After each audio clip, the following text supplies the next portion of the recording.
கிருஷ்ணகிரி பாராளுமன்ற வேட்பாளர் ஜேபி என்கின்ற ஜெயபிரகாஷுக்கு அதிமுகவை சேர்ந்தவர்கள் ஆதரித்து மாநில துணை பொதுச் செயலாளர் கேபி முனிசாமி தலைமையில் இன்று பொதுமக்களிடம் ஓட்டு சேகரித்தனர்.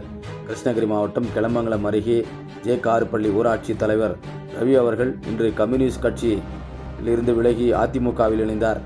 ஜே காருப்பள்ளி ஊராட்சியில் தேர்தல் பிரச்சாரத்தை தொடங்கிய ஜேபி என்கின்ற ஜெயபிரகாஷ் அவர்களை ஆதரித்து மாநில துணை பொதுச் செயலாளர் கேபி முனிசாமி, மேற்கு மாவட்ட செயலாளர் முன்னாள் அமைச்சர் பாலகிருஷ்ண ரெட்டி மக்களை சந்தித்து அதிமுக ஆட்சியில் திருமண உதவித்தொகை, தாலிக்கு தங்கம், மாணவர்களுக்கு லேப்டாப், கர்ப்பிணி பெண்களுக்கு உதவித்தொகை என்றும் பல்வேறு திட்டங்கள் அதிமுக ஆட்சியில் அறிவித்து செயல்பட்டு வந்தது. திமுக ஆட்சி வந்தவுடன் அனைத்து திட்டங்களையும் கைவிடப்பட்டுள்ளது. எனவே வரும் பாராளுமன்ற தேர்தலில் அதிமுக சின்னம் இரட்டை இலை சின்னத்திற்கு வாக்களித்து வெற்றி பெற செய்தால் மக்களுக்கு பல்வேறு நலத்திட்டங்கள் வழங்க 2026 அதிமுக ஆட்சிக்கு வரும்.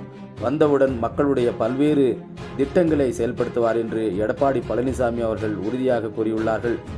எனவே மக்கள் அனைவரும் ஒன்று திரண்டு இரட்டை இலை சின்னத்திற்கு வாக்களித்து பெருவாரியான வாக்கு வித்தியாசத்தில் ஜேபி என்கின்ற ஜெயபிரகாஷை வெற்றி பெற செய்ய வேண்டும் என்று கேட்டுக்கொண்டார். அதேபோன்று தேன்கனிக்கோட்டை நகரத்திலும் மக்களை சந்தித்தார். விருதுக்கோட்டை, நெமிலேரி, மலை கிராம, ரத்னகிரி, வெட்டமுகிலாலம் உள்ளிட்ட ஏராளமான கிராமங்களுக்கு சென்று அவர்களுடைய அந்த பகுதி மக்களுடைய குறைகளை கேட்டு நீங்கள் இரட்டை இலை சின்னத்தில் வெற்றி பெற செய்தால் நிச்சயமாக உங்கள் கனவுகள் நிறைவேறும் என்று கேபி முனிசாமி மற்றும் முன்னாள் அமைச்சர் பாலகிருஷ்ண ரெட்டி அவர்கள் கேட்டுக்கொண்டு இரட்டை இலை சின்னத்திற்கு வாக்கு சேகரித்தார். செய்தியாளர் சிவபிரகாஷுடன் செல்வம். உங்க கையில் இருக்கு. எம்பிட்ட சாதாரண போஸ்ட் இல்ல, நல்ல அதிகாரமுள்ள போஸ்ட்.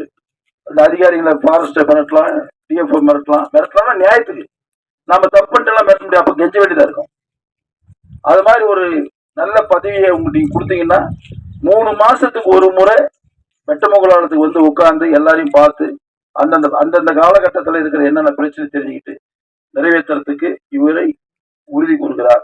2 சமாச்சாரம், ஒன்று தண்ணி, இன்னொன்னு நம்ம ரோடு, மாந்தடிப்பார் ரோடு. காட்டு பிரிவுகள் தொல்லைகள்ல கொடுத்தா அது உடனே உங்களை வந்து அதை காப்பாற்றுறதுக்கு, பிரச்சனை வந்தா உடனே பேசுறதுக்கு போலீஸ் ஸ்டேஷன் வந்தாவோ இல்ல ஃபாரஸ்ட் ஆபீஸ் வந்தாவோ அந்த பிரச்சனை வரும்போது பேசி தீர்வு பண்ணி உங்களை அதிலிருந்து வெளியெடுக்கிறதுக்கு எல்லா వగైலும் ఉరుదునియాగా இருப்பார். எனவே మీ ముందు విచ్చేసినాము.